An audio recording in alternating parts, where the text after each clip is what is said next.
यो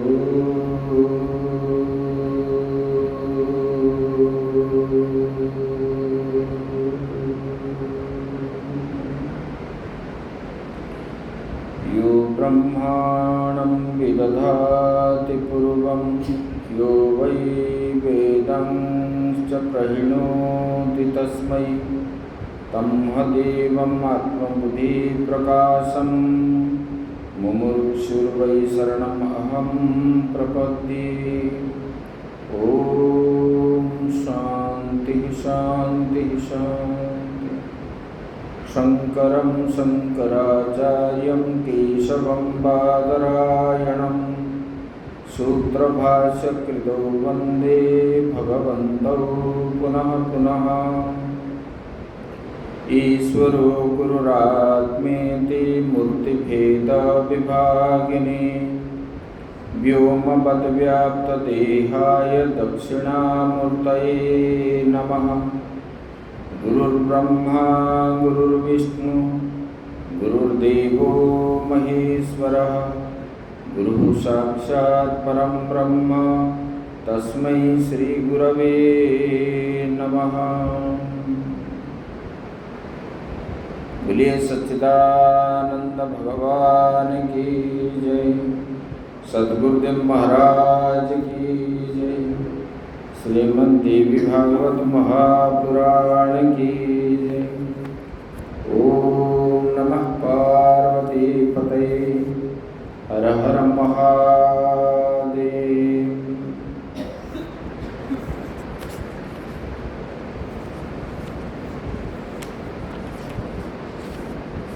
कल हमने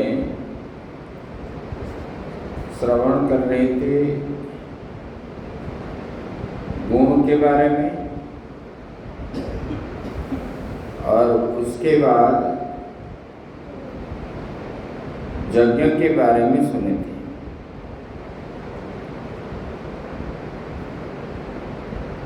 तो उनको यज्ञ के बारे में पूछे थे, बोले कि ये यज्ञ का पूजा विधि, उसके मंत्र, होम द्रव्य, उसमें कितने ब्राह्मण हो और दक्षिणा कैसे होना चाहिए, इनके बारे में पूछे थे प्रश्न। तब व्यास जी बताते हैं, बोले कि देखो ये यज्ञ जो है ये 3 प्रकार के बताए। बोले कि सात्विक, राजसिक, तामसिक होते हैं। बोले कि मुनियों के लिए सात्विक यज्ञ हैं जो महात्मा लोग करते हैं, और राजाएं जो करते हैं वो राजसिक यज्ञ हैं, और राक्षस जो प्रकार करते हैं वही तामसिक यज्ञ है। अभी तो राजा नहीं है, राजा जैसे पैसा वाले लोग करते हैं वो राजसिक यज्ञ है, और राक्षस प्रवृत्ति वाले, दूसरे का हिंसा चाहने वाले, राग द्वेष रखने वाले, यही राक्षस बनते हैं। बोले कि ज्ञानियों के लिए निर्गुण यज्ञ और वैराग्य युक्त लोगों के लिए ज्ञानमय यज्ञ कहा गया है। ज्ञानी लोग जो करते हैं वो निर्गुण यज्ञ होता है, उसमें कोई गुण नहीं होता, क्योंकि कोई इच्छा नहीं रखते। यज्ञ शब्द का अर्थ क्या है? त्यागना। जिसको हम छोड़ते हैं उधर से मिलने की इच्छा नहीं रखते। घी अग्नि में आहुति देने के बाद घी हमको मिलेगा क्या? नहीं मिलेगा। और उसी में जो है हम उसी परमात्मा का ही चिंतन करना चाहिए। यज्ञ में, यज्ञ के जो अग्नि है अग्नि में परमात्मा ही, क्योंकि बताया गया यज्ञ वही विष्णु, वो यज्ञ ही भगवान विष्णु है। और उसी में वो अग्नि जो है, वो अग्नि में भगवान विष्णु का ही रूप देखना चाहिए।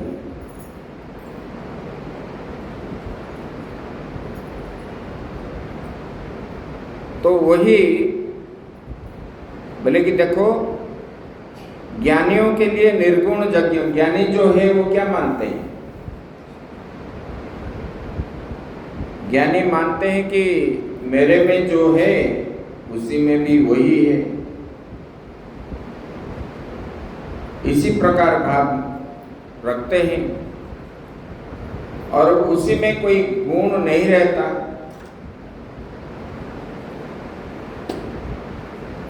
ईश्वर सर्वभूतानां हृदय से जुन तिष्ठति, यही ज्ञानी सोचता है। ये तो सबके अंदर वही परमात्मा विराजमान है।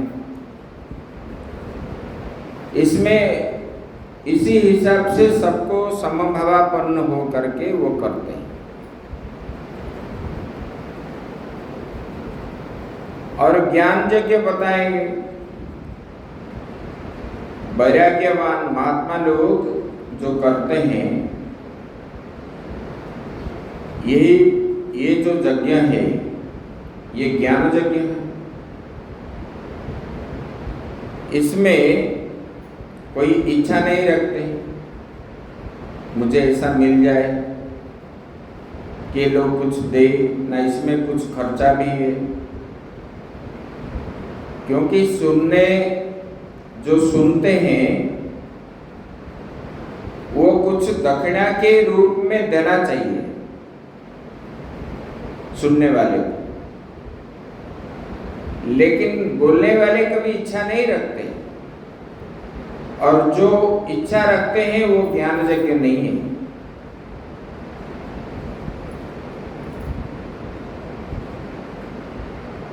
यही बताया गया।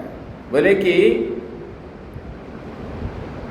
इसमें बताया देश कालस्तथा द्रव्य मंत्राश्च ब्राह्मणास्तथा श्रद्धा च सात्विकी यत्र तं यज्ञं सात्विकं विदुः। बोले कि हे राजन, यदि द्रव्य शुद्धि, क्रिया शुद्धि, मंत्र शुद्धि के साथ यज्ञ संपन्न होता है, बोले कि तब जो है पूर्ण फल की प्राप्ति होती है। शुद्ध सात्विक भाव से द्रव्य का संग्रह होना चाहिए। सत्पात्र से दान लेना चाहिए। जो चोरी करता है, झूठ बोलता है, ऐसे नहीं, यही बता रहे। इसलिए बोले कि द्रव्य शुद्धि ये होता है। और क्रिया शुद्धि, जो यजमान बैठता है उसके मन के अंदर जो है अहंकार आदि नहीं रहना चाहिए। नहीं तो यज्ञ के बाद बोलते हैं हमने इतना खर्चा किया। यही। और मंत्र भी शुद्ध होना चाहिए, शुद्ध ब्राह्मण। और ठीक समय पे, कल मैंने बताया था आपको, ब्रह्म मुहूर्त में ही होना चाहिए, सूर्यास्त से पहले। और एक बार भोजन करना है, हविष्यान्न लेकर के रहना चाहिए। इसी प्रकार ये जो इसी प्रकार करते हैं वो यज्ञ जो है पूर्ण फल को प्राप्त होते हैं। बोले कि देखो, प्रत्यक्षम तब राजेंद्र पांडवैस्तु मख कृत राजसूय कृत क्रतुबर समाप्त पर दक्षिण।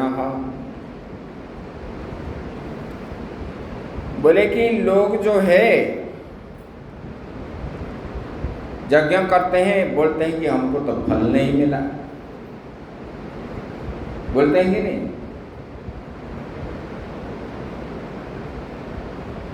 जो जाते हैं ज्योतिष के पास जाते हैं दिखाने के लिए, हमारा ग्रह थोड़ा देख लो, और ज्योतिष बोलेगा कि एक काम करो, एक पुत्रेष्टि यज्ञ करवाओ, आपके घर में पुत्र उत्पन्न हो जाएगा। लेकिन करने के बाद जब नहीं होता है तब आके पंडित को पूछते हैं कि नहीं पूछते? पूछते हैं, क्यों नहीं हुआ? तब ये बताते हैं, बोले कि पांडवों ने युधिष्ठिर महाराज ने वो राजसूय यज्ञ किए थे। राजसूय यज्ञ करने के बाद 1 महीने के बाद उनको तो वनवास मिल गया। मिला कि नहीं मिला? और द्रौपदी को अपमान किए। चारों भाई भी तो धार्मिक थे, उनको भी कष्ट सहन करना पड़ा। उसी में तो मंत्र शुद्ध भी था और ब्राह्मणों को उत्तम दक्षिणा देते थे। ब्राह्मण को जो है यज्ञ कराने के बाद अच्छा दक्षिणा देना चाहिए। दक्षिणा में अगर व्यापार करोगे तो फल भी नहीं मिलेगा। रुद्राभिषेक, चंडी पाठ आदि जो करते हैं ना, उनको अच्छा दक्षिणा देना चाहिए, तब फलित होता है। यज्ञ में भी ब्राह्मण और महात्मा जो है, यज्ञ में नहीं रहने से यज्ञ पूर्ण नहीं। और यज्ञों को वो लोग आते हैं, देखो वामन भगवान ने यज्ञों को आए थे, किस लिए आए थे? कुछ प्राप्त होगा बोल के। जहाँ पर यज्ञ होता है वहाँ पर ये अपना परंपरा है, पंडित और महात्मा जो है कुछ मिलने की इच्छा से आएंगे। यज्ञ में जितना दान करोगे इतना जो है यज्ञ का फल मिलेगा। कहीं यज्ञ हो रहा है तो वहाँ लोग जो है जाकर के देते हैं। अगर भोजन कराओगे, भोजन के बाद दक्षिणा नहीं दोगे तो भोजन का फल भी नहीं है। ये भी शास्त्र में बताया। भोजन जितना होगा उनका मिनिमम जो है 1/10 दक्षिणा देना चाहिए, उससे कम नहीं देना चाहिए, ज़्यादा देना चाहिए। ऐसे तो बोले कि ये तो सब युधिष्ठिर महाराज ने हीरा, नीला, मोती, माणिक, सोना, चांदी सब तो दी। फिर वो यज्ञ करने के 1 महीने के बाद उनको जो है क्यों ऐसा हुआ? अगर तुम भाग्य को मानोगे तो बोले कि शास्त्र तो निष्फल हो जाएगा, शास्त्र को कोई मानेंगे नहीं।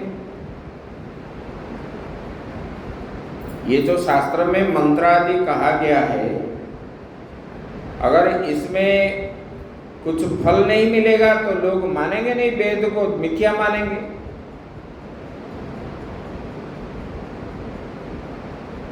इसी प्रकार बोले तो बोले क्या हुआ उनका?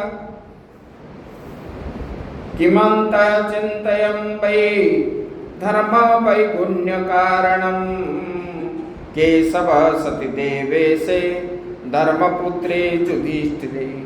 बोले कि उसी यज्ञ में युधिष्ठिर महाराज जैसे धर्मार्थी राजा थे और जो 4 पुरुषार्थ को देने वाले धर्म, अर्थ, काम, मोक्ष भगवान श्री कृष्ण भी थे। फिर भी ये पांडवों को इतना दुख क्यों मिला?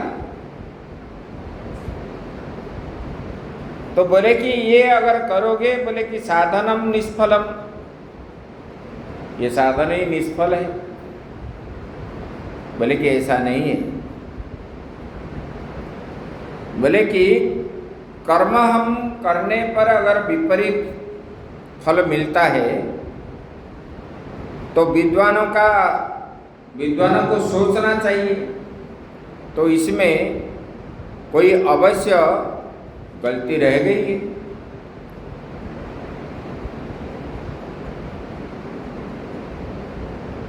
और बोले कि इंद्र ने भी यज्ञ किया था, वो भी ऐसे हुआ। बोले कि देखो, द्रुपद राजा ने यज्ञ करवाया, पुत्रेष्टि यज्ञ, और यज्ञ करने पर उनको फल मिला तुरंत ही। द्रौपदी और धृष्टद्युम्न उसमें निकले, उत्पन्न हुए, द्रोणाचार्य के शत्रु बन करके। भगवान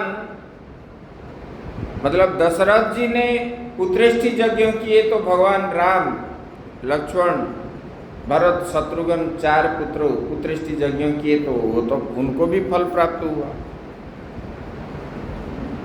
बोले कि सत्यवादी तथा राजन धर्मपुत्रो युधिष्ठिर द्रौपदी च तथा साध्वी तथा न्येप्य नुजा शुभा। बोले कि देखो, पांडवों के यज्ञ में दोष का कारण क्या है? बोले कि वो युधिष्ठिर महाराज जो है सत्यवादी तो थे,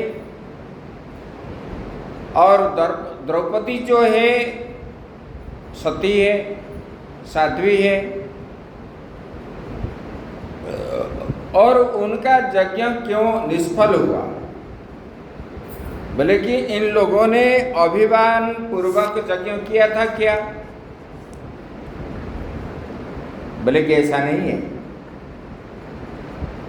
बोले कि इन लोगों ने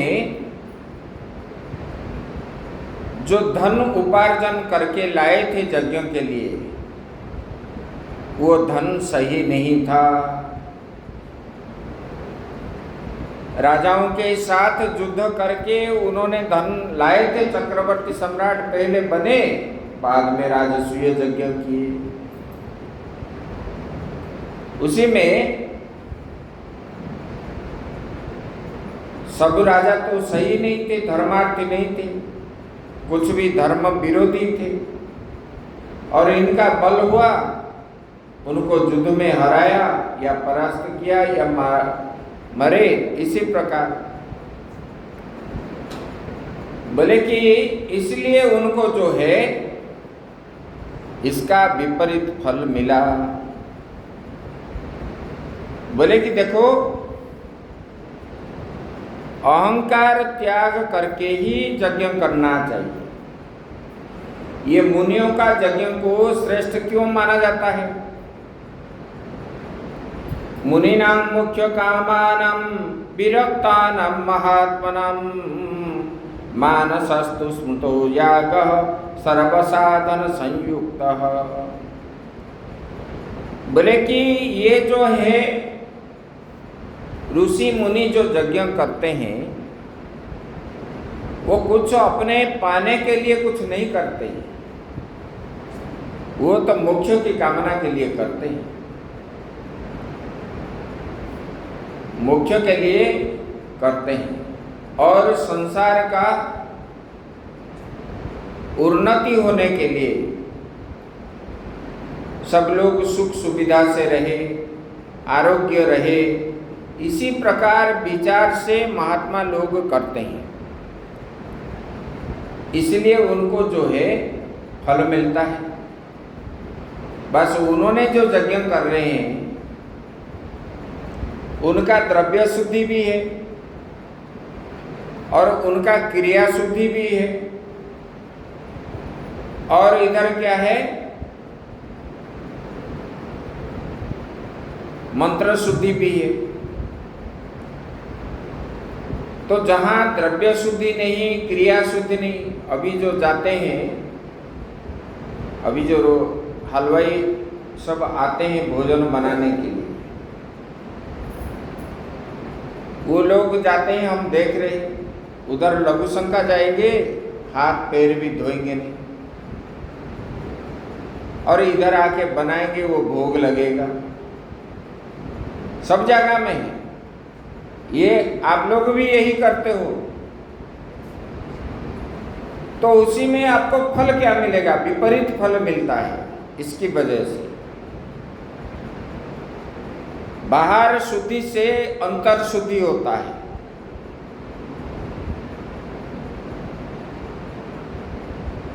बाह्य शुद्धि करने पर ही मन के अंदर शुद्ध बनता है। जैसे कि आप लोग गंदा पोशाक पहनते हो तो आपके मन में जैसे अच्छा नहीं लगता, साफ सफाई वाला जब पहनते हो तो मन जो है प्रफुल्ल रहता है। बाहर जो है आप साफ सफाई रखोगे तो मन आपका पवित्र होगा।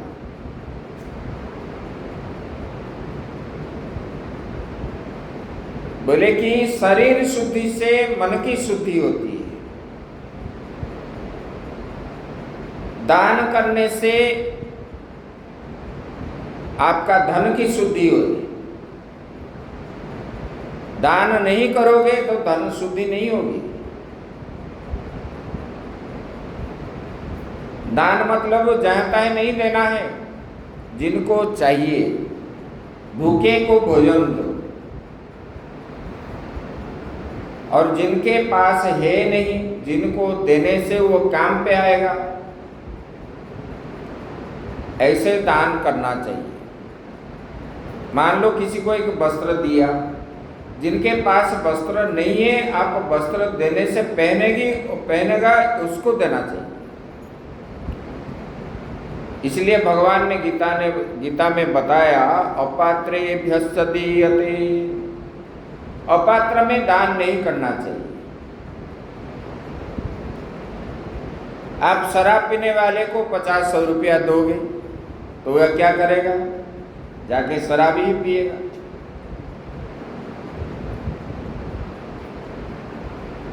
स्टेशन में घूमते हैं ना लोग, हाथ पांव कटने वाले, आप क्या करते हो? अरे बेचारे का हाथ नहीं है, पाँव नहीं है। जब आप देते हो तो वो शाम को जाकर के पीता है। आदत तो हम ही खराब करते हैं। उन लोगों के पास जितना पैसा है वो करोड़पति है, भिखारी लोग, हमको मालूम नहीं था। हम पुरी में एक बार गए, जहाँ भगवान जगन्नाथ जी का सुरक्षा में लोकनाथ भगवान है, शिव जी है। बोलते हैं कि जगन्नाथ दर्शन करने के बाद शिव जी का दर्शन करना चाहिए। और लोकनाथ जी का मंदिर जो है समुद्र किनारे है, और वहाँ पर जंगल ही है, अभी भी जंगल है, काजू बगीचा आदि है। वहाँ पर देखे तो लोगों का झोंपड़ी दिखाई पड़ता है। और एक भिखारी ने हमको बुलाया, बोला स्वामी जी हमारे, मतलब बहुत दिनों से जान पहचान था, उन्होंने बोला कि हमारे घर आए। और हम उनके घर तो गए, बाहर तो झोपड़ी है, अंदर जो गए उसके अंदर जो है दिव्य भवन जैसा है। डनलप बेड पड़ा है, सोफा पड़ा है, टीवी लगा है। उनके घर में कभी चूल्हा नहीं लगता है, लोग दे देते, खा लेते हैं, पैसा बचता है, और ना वस्त्र भी खरीदना पड़ता है, और जो पैसा मिलता है वो ब्याज पे लगा देते। और भिखारी का पैसा कभी डूबेगा नहीं, क्योंकि आके चिल्लाएगा तो लोग तुते में करेंगे, शर्म के वजह से लोग तुरंत ही दे देंगे। इसलिए जिनको चाहिए उनको देना चाहिए।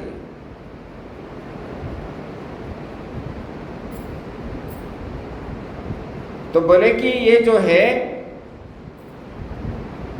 प्रथमं तु मनः शोध्यम कर्तव्यम गुणवर्जितम, यज्ञ करने से पहले मन को शुद्धि करो। गुण जो है अपने अंदर परमात्मा के अतिरिक्त और भावना कुछ नहीं रहना चाहिए, सांसारिक विषय अंदर नहीं रहना चाहिए। बोले कि शुद्धे मनसी देहो वै शुद्ध एव न संशय। मन शुद्ध हो जाने पर शरीर अपने आप शुद्ध हो जाता है, इसमें संशय नहीं है। इसलिए मन जो है पहले यज्ञ में बैठने से पहले मन को शुद्ध करो। इसलिए महात्मा लोग क्या है, एकांत में बैठ के भजन करते हैं और आप लोग डिस्टर्ब करते हो। हम आएंगे, कुछ पूछेंगे, दर्शन करेंगे, छुएंगे, इसी प्रकार, और वहां जाने से व्यतिक्रम होता है और दोष लगता है आपको भी। कोई साधन में बैठा है, उनको डिस्टर्ब करने से उसी में भी दोष लगता है। इसलिए महात्माओं के पास जब जाते हैं, बिल्ली जैसे जाती है इसी प्रकार जाते हैं, अपना आवाज ना सुने, कोई डिस्टर्ब ना हो, इसी प्रकार। बोले कि इसलिए पहले मन को शुद्धि करना चाहिए। मन से विषय सब हटा करके जब बैठोगे तब जो है इसी प्रकार फल मिलेगा।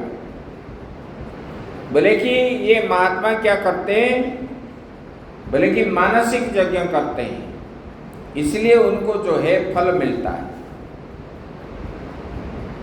बोले कि ये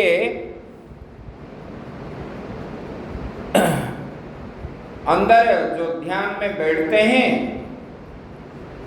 जैसे हम मानसिक पूजा करते हैं, वो भी ये सारा पृथ्वी को क्षेत्र मानते हैं और वहाँ विशाल काय यज्ञशाला बनाते हैं, मतलब मानसिक में अपने आप, और वहाँ पर ब्राह्मण को ब्रह्मा होता, प्रस्तोता, उद्गाता, ये सब पंडित जो है बुला लेते मानस में, और उसी में प्रयत्न पूर्वक मन से उस सब को पूजा करते हैं।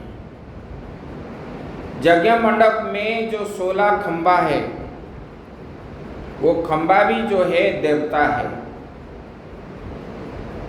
वो देवता को भी पूजा की जाती है।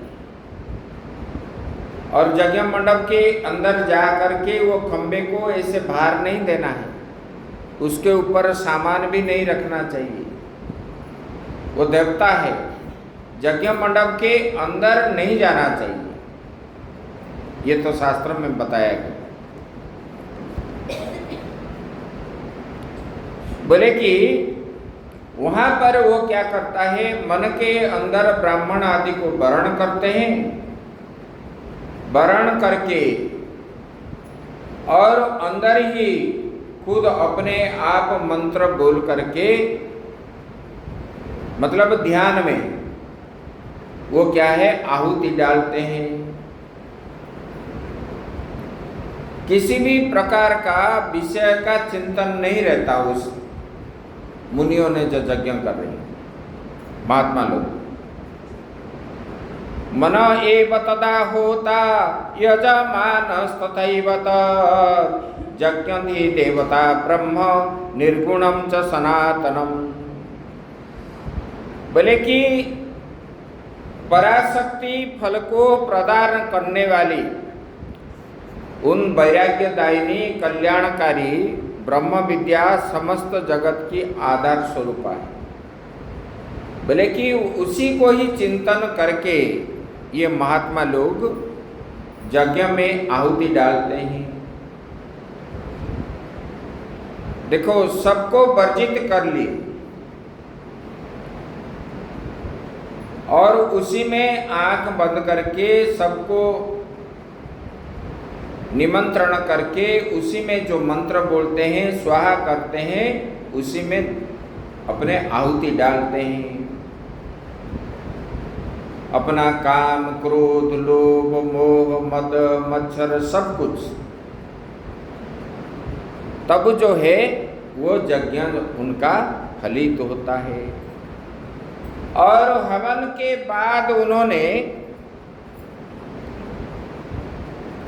चिंतन करते हैं, आंख बंद करके बहुत समय तक बैठे रहते हैं, उसी में यज्ञ करते हैं और फिर परमात्मा का चिंतन करता है। करने के बाद उन्होंने ध्यान में अपने आप को स्वयं दर्शन करते हैं, खुद को देखते हैं, और खुद को देखने के बाद पूरा संसार को भी देखते हैं।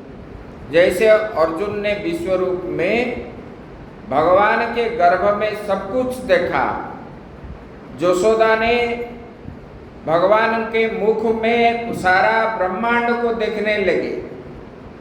इसी प्रकार योगी जो है, मुनि जो है, जो ध्यान करते हैं, उसी के अंदर इसी प्रकार भाव से जो करता है, उनको जो है सब कुछ ज्ञात होता है। इसलिए बोलते हैं ना, परमात्मा को ऐसे हम देख नहीं पाएंगे कि ये इसी प्रकार का है, ये अनुभव के द्वारा ही जाना जाता है।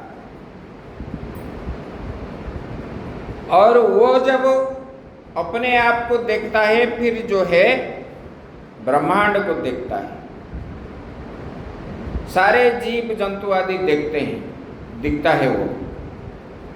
देखने के बाद फिर जो है, जो पराशक्ति, शक्ति स्वरूपा जो महामाई है, जो मतलब ये संसार का आधार है, उनको भी जो है समाधि अवस्था में शांत चित्त हो करके देखता है। बोले कि साधक जब ये सब देखता है और भगवती का दर्शन प्राप्त कर लेता है, तब सच्चिदानंद स्वरूपिणी का दर्शन करके ब्रह्म ज्ञानी हो जाता है। वो जीते जी ही मुक्ति हो जाता है। अपने कर्म फल के अनुसार कर्म जब तक है, शरीर तो रहेगा, लेकिन वो जीते जी मुक्ति है। और उनके अंदर न राग है, न द्वेष है, न कुछ भी है। ये रामकृष्ण परमहंस थे, उन्होंने माता काली की उपासना करते थे जीवन भर। उन्होंने शादी भी किए थे और अपने पत्नी को ही शक्ति रूपा मान करके उनको पूजन भी करते थे। उनके साथ उनका कभी खराब संबंध नहीं रहा। उनको देवी के रूप में पूजा करते थे। ऐसे जीवन भर करने लगे देवी का उपासना। करते करते अंतिम समय में जब कुछ बाकी था शरीर छोड़ने का, स्वयं माता काली उनको दर्शन भी दी। बोले कि बेटा कुछ मांगो। बोले कि क्या देना है? हमको मुक्ति चाहिए। बोले कि तुझे इसी जन्म में मुक्ति नहीं मिलेगा। बोले क्यों? बोले कि तुमने बचपन में एक कुत्ते को मारा था, पत्थर, अज्ञान अवस्था में। उनके कान में घाव हुआ था, उसका कर्म जो है तुम्हारा बाकी है। बोले कि नहीं, मुझे तो इसी जन्म में, अगले और जन्म नहीं लेना है। बोले अगर ऐसा है तो तुमको भोगना पड़ेगा। तो फिर रामकृष्ण परमहंस ने उनको अंतिम समय में कैंसर हुआ था 5 साल। उसके बाद उनका शरीर त्यागे। देखो, शुद्ध सात्विक भाव से जो यज्ञ करता है, इसी प्रकार जैसे मुनि ऋषियों ने किए, मैंने ही रामकृष्ण परमहंस का दृष्टांत क्यों दिया, मतलब इसी युग में भी इसी प्रकार हम करेंगे तो परमात्मा की दर्शन होती है, नहीं होती ऐसा नहीं है। नहीं तो शास्त्र निष्फल हो जाएगा, शास्त्र को कोई मानेंगे नहीं, लेकिन हम करते नहीं। हम क्या बोलेंगे, हमारा ऐसा ये तकलीफ है, वो तकलीफ है, ऐसा है तैसा है। करने पर ही फल मिलता है। जब भोजन बनाओगे तब तो खाओगे, नहीं बनाओगे तो कैसे खाओगे, कच्चा खाओगे?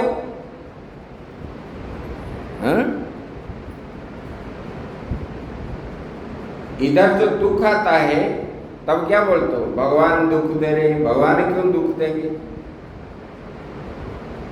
कभी कोई माँ बाप किसी को दुख दे रहे? माँ बाप अगर संतान को दुख दे रहे तो भगवान भी दे रहे। अगर माँ बाप अपने बच्चे को अगर दुख नहीं दे रहे तो भगवान कैसे देंगे? तो बोले कि अपने कर्म के अनुसार ही ये सुख और दुख दोनों जो है मिलता है। अपने कर्म के अनुसार, हम कर्म नहीं करते। बोले कि इसलिए ये जो है मुनियों ने शुद्ध सात्विक भाव से करने पर ही उनको जो है मिला है, दर्शन मिलता है।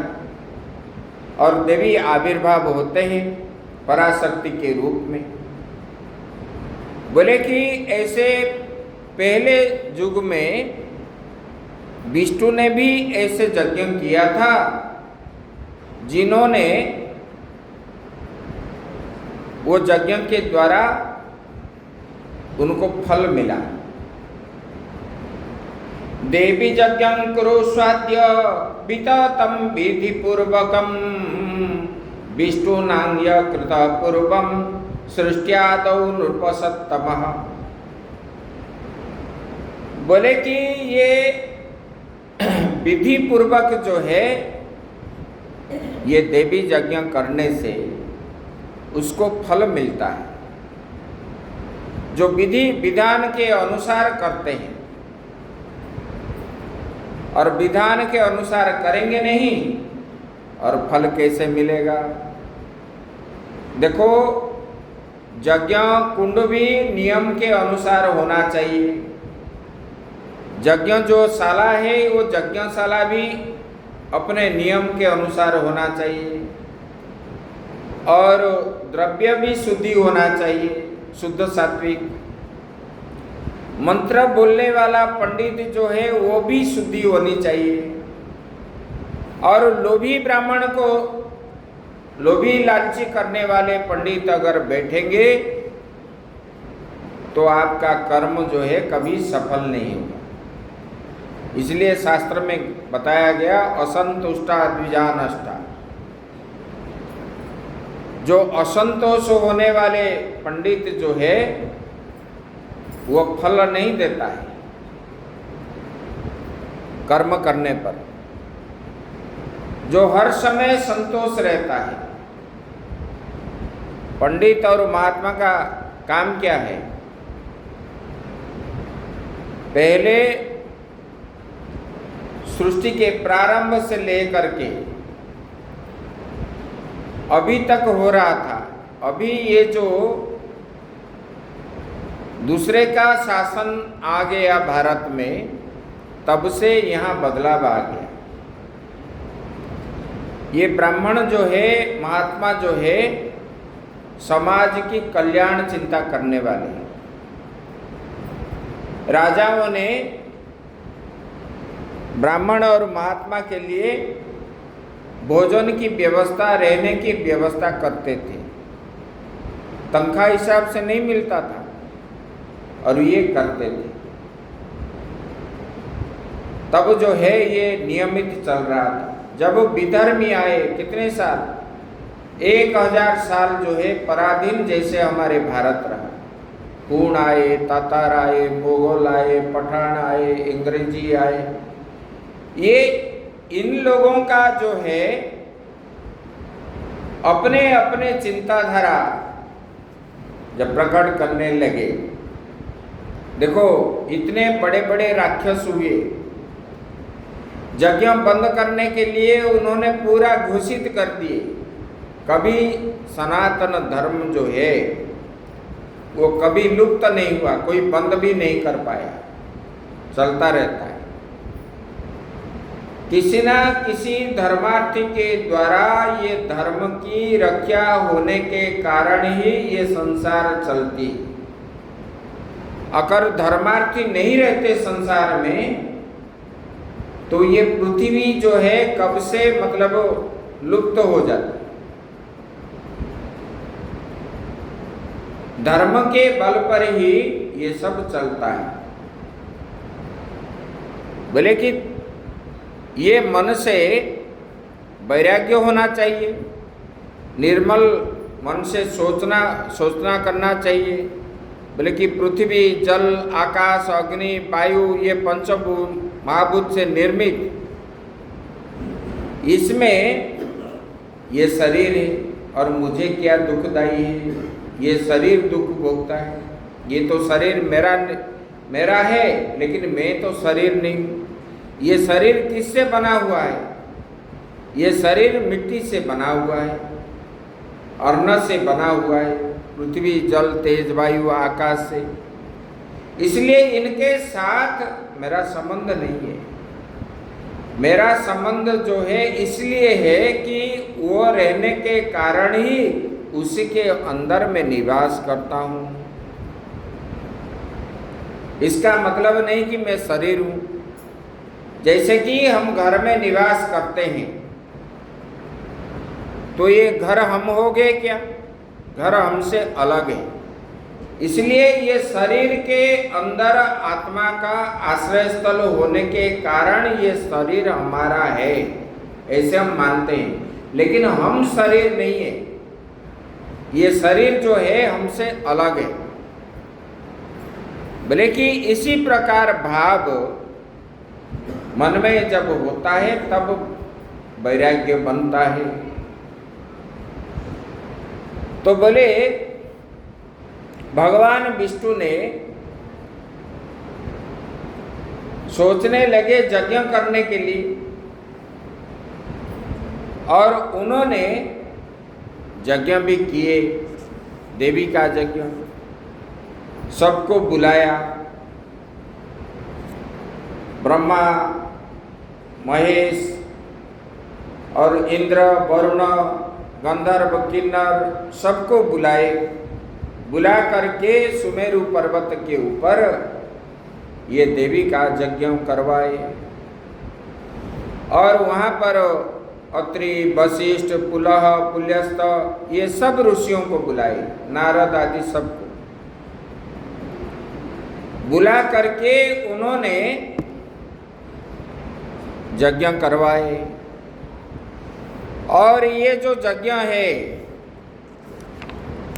ये यज्ञ में पंडित जो ऋषि लोग थे उन्होंने शुद्ध उच्चारण करने के कारण वहाँ पर द्रव्य भी शुद्धि, काल का भी शुद्धि, और जो है मंत्र भी शुद्धि होने के कारण आसमान में सब लोग सुन रहे थे। एक आवाज होने लगा, जब जो है बोले कि हे विष्णु, आपका मन जो है इसी प्रकार धर्म में होना चाहिए और ऐसे सदा आपका रहेगा। आप जो है पालन करता रहोगे और सारा विश्व का भगवान बनोगे। और जो है जब विपत्ति आएगी तब जो है आप अवतार लोगे। राक्षसों को परास्त करोगे, आपसे ये संसार में और बलवान कोई नहीं रहेगा। तो बोले आप श्रेष्ठ देवता के रूप में पूजा पाओगे, और ये वैकुंठ जो है आपका मुख्य का स्थान बनेगा। जो जीव आपको स्मरण करेगा, आपका भजन करेगा, कीर्तन करेगा, वो आपको ही प्राप्त होगा। इसी प्रकार जब सुनने लगे तो विष्णु भगवान तो जान गए किसने बोला, बोले कि वही जिनका यज्ञ कर रहे थे वो देवी शक्ति का। वो देवी ने विष्णु भगवान को वर दे करके गए, और सब देवता जो है, क्योंकि ये तीनों पहले प्रसंग में आया था जब इन्होंने देवी के पहली बार जब दर्शन किए, ब्रह्मा और विष्णु महेश, तब देवी के पास जा करके स्तुति करने लगे। तब देवी ने उनको नारी रूप बना दिए। बनाने के बाद फिर जो है इन लोगों ने उनको स्तुति करने लगे नारी के रूप में। तब जो है माताजी उनको संतुष्टि हो करके बोले कि अपने अपने कर्म के लिए जाओ। ब्रह्मा जी को ब्रह्मलोक, विष्णु को वैकुंठ लोक, और शिव जी को, महेश जी को जो है कैलाश पर्वत पर रहने के निर्देश दिए, और अपने अपने लोक बना करके रहे। रहने के बाद सृष्टि भी बनाई ब्रह्मा जी ने। उसके बाद एक दिन विष्णु भगवान के मन में आया, मैं जो है एक यज्ञ करूं देवी का। तब देवी यज्ञ किए इन्होंने। जब देवी यज्ञ किए, सबको निमंत्रण करके, सब प्रकार शुद्धि होने के कारण देवी ने विष्णु के प्रति मतलब हर्षित हो करके उन्होंने अदृश्य रूप में वर प्रदान की, आवाज ही सुनाई दिया। तब जो है ये विष्णु भगवान को इसी प्रकार वर प्राप्त हुआ था देवी यज्ञ करने से। बोले कि और किसको हुआ था? बोले कि ये देवी का महिमा मुझे बताइए। जन्मेजय ने व्यास जी को पूछने लगे। बोले कि देखो, सूर्य वंश में एक राजा थे, कौशलेषु नृपश्रेष्ठ सूर्य वंश समुद्भव पुष्यपुत्री महातेजा ध्रुव संधि स्मृतः। बोले कि सूर्य वंश में अयोध्या में ध्रुव संधि नाम से एक राजा था। वो पुष्य के पुत्र ध्रुव संधि। बोले कि इनके दो पत्नियां थी। बड़े वाला जो है मनोरमा, दूसरा पत्नी जो है दूसरी लीलावती। और बड़े धार्मिक राजा थे, और वो जो है पत्नियों के साथ रह करके धार्मिक कार्य भी करने लगे। और ये रानियां भी आपस में वो भी धार्मिक भावना के ही थे, इसलिए उन दोनों को राजा भी ज़्यादा प्रेम करते थे।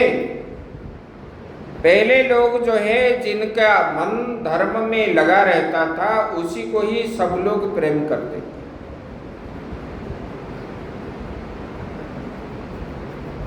पैसा सुंदर ऐसा नहीं देखते थे। जिनका मन जो है धर्म में रहे और कुल को बचाए, इसी प्रकार देखते थे। तो ये मनोरमा जो है कुछ दिनों के बाद एक सुंदर पुत्र उत्पन्न किया। उनका नाम था सुदर्शन, बड़े रानी का। बोले कि उनकी दूसरी पत्नी लीलावती भी, उन्होंने शुभ दिन के एक पुत्र जन्म दिया। उनका नाम है शत्रुजित। और ये राजा जो है आखेट करने के लिए एक बार जंगल में गए थे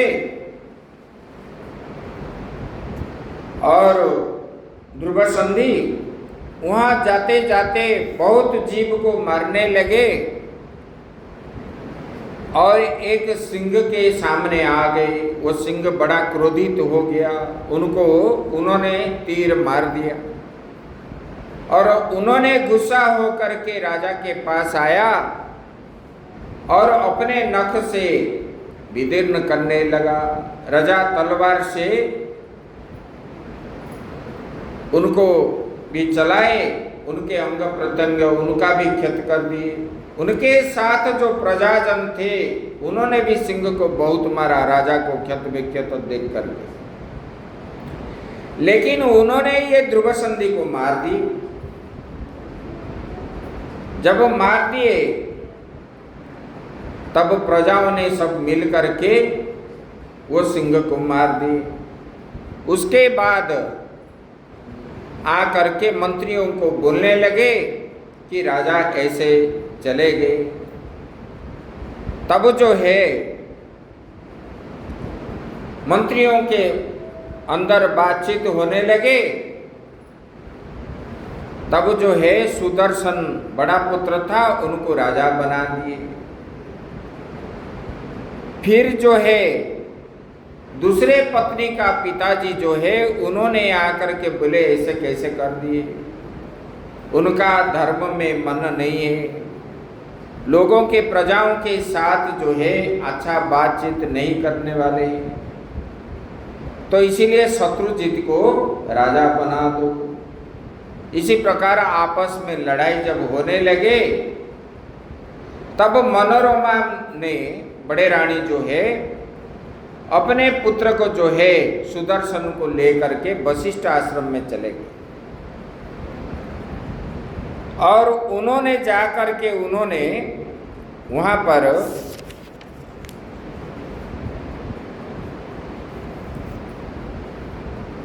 तपस्या करने लगे। और वशिष्ठ ने उनको बोले तुम माता जी का आराधना करो, देवी का। तब देवी का आराधना उन्होंने किया। तब देवी ने उसको जो है सुदर्शन को दर्शन भी दिए और उनको वर भी दिए। उधर जो है काशी नरेश के, उसी समय जो काशी नरेश थे उनके पुत्री को माता ने स्वप्न में बताए, बोले कि तुम जो है ये सुदर्शन को पति के रूप में वर्ण करो। उनके पिता ने स्वयंवर करने के लिए प्रचार कर दिया था, सब राजाओं ने आ गए और कन्या की ये बात कन्या ने लज्जित होकर के नहीं बोल पाई। फिर दासी के द्वारा माता को बोलने लगी, मैं तो सुदर्शन को चाहती हूँ।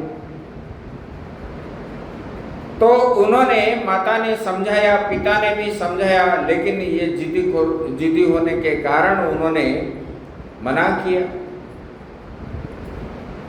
और उन्होंने सुदर्शन के पास चले गए। तब ये राजाओं ने मिलकर के सुदर्शन को मारने के लिए तैयार हो गए। जब तैयार हो गए तब युद्ध किए सुदर्शन ने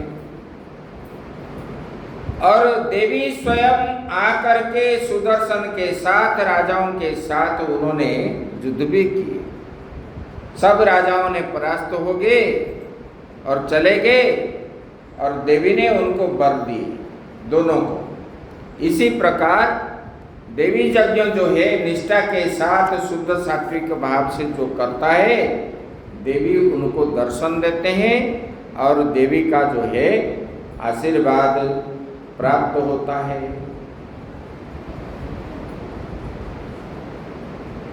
और निष्ठा के साथ करनी चाहिए।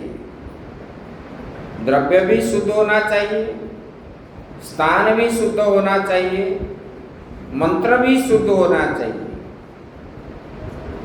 इसी प्रकार जब हम करते हैं, जो लोग भी करते हो, मान लो ये सब नहीं भी कर पाओगे, तब अपने अंदर बैठ करके बस देवी का ध्यान करना है और उसी में नवाक्षरी मंत्र का ही नवरात्रि के समय में ध्यान में जितना ज़्यादा समय बैठ करके मन के अंदर उसी को बोलते रहोगे तो देवी का सूक्ष्म रूप में आपको फल प्रदान होगी। और करते समय जो है वो 9 दिन राग द्वेष किसी के प्रति भी नहीं होनी चाहिए, द्वेष भी नहीं करना है, राग भी मतलब मिथ्या नहीं बोलनी है। इसी प्रकार निष्ठा के साथ जो करता है उसी को फल मिलता है और देवी उनको जो है बड़ा सुख सुविधा में रखते हैं। ऐसे करने वाले व्यक्ति को देवी का साक्षात दर्शन होता है और देवी जो है मुक्ति देने वाली है। धन संपत्ति की बात नहीं है। जो निष्काम भाव से पूजन करता है, किसी भी प्रकार के इच्छा ना रख करके, तो उसी को भगवान जो है अपने आप, देखो प्रहलाद जी को भगवान ने बोले, प्रहलाद मेरा आना विलंब हो गया, आपने मेरे के वजह से इतना कष्ट आपको सहन करना पड़ा, क्योंकि हिरण्यकशिपु ने उनको तलवार से मारा, फिर ऊंचे पर्वत से नीचे गिराया, समुद्र में फेंका, विष भी दिया, आग के द्वारा जलाया, ये हाथी के द्वारा कुचलवाया और सर्पों के अंदर विषधर सर्प के अंदर भी उनको छोड़ा। बोले कि ये सब करते करते इतने समय हो गया, तुम बहुत मेरे वजह से तुमको कष्ट सहन करना पड़ा, क्योंकि मेरे विलंब के कारण ही आपको इतना कष्ट होने पड़ा। देखो कितना सरल स्वभाव है प्रहलाद जी का। बोले कि भगवान कष्ट क्या है, मैं तो वो उसी समय तो मैं आपका नाम ही ले रहा था, मुझे तो कष्ट कुछ मालूम ही नहीं। जब उन्होंने तलवार चला रहे थे, मैंने तो आपका भजन कर रहा था, मुझे मालूम नहीं पड़ा कि वो तलवार चला रहे। जब पर्वत के ऊपर से नीचे गिरा रहे थे, मैंने वो भी नहीं जान रहा था मुझे कौन ले रहा है, क्या ले रहा है। मैं तो आपका भजन कर रहा था, आपको ही देख रहा था। तलवार में भी आपको देखा, पर्वत में भी आपको देखा, समुद्र के अंदर भी आपको देखा, हाथी में भी आपको देखा, विष के अंदर भी आपको देखा, सर्प के अंदर भी आपको देखा। भगवान आप जहां पर है तब हमको दुख कहाँ है। इसलिए भगवान ने बोले मांगो वर मांगो। देखो भक्त कैसे होता है, भक्त जो है कभी स्वार्थपर नहीं होता है, स्वार्थी नहीं होता है। मांगने के लिए भगवान के पास भक्त नहीं जाता। निस्वार्थी भक्तों को ही भगवान का दर्शन प्राप्त होता है। भगवान ने बोले मांगो। बोले क्या मांगना है? बोले कि भगवान आप मुझे लालची दिखा रहे हो। भगवान को सीधा बोल रहे हैं प्रहलाद। बोले कि कोई कुछ कर रहा है तो आपका मूल्य मोल देना चाहते हो भगवान, आप मुझे लालची बना रहे हो, मुझे कुछ भी नहीं चाहिए। बार बार बोलने पर भी उन्होंने कुछ नहीं चाहिए, कुछ नहीं चाहिए बोले। अंत में बोले अगर ज़्यादा आप नहीं लोगे तो संसार में मेरा बदनाम होगा।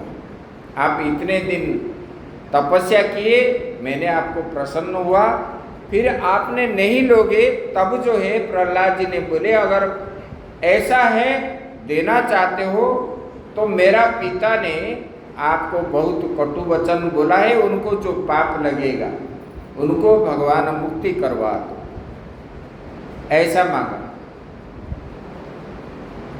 तो भक्त जो है इसी प्रकार निष्काम भाव से परमात्मा का सेवा करने पर ही उनको फल मिलता है।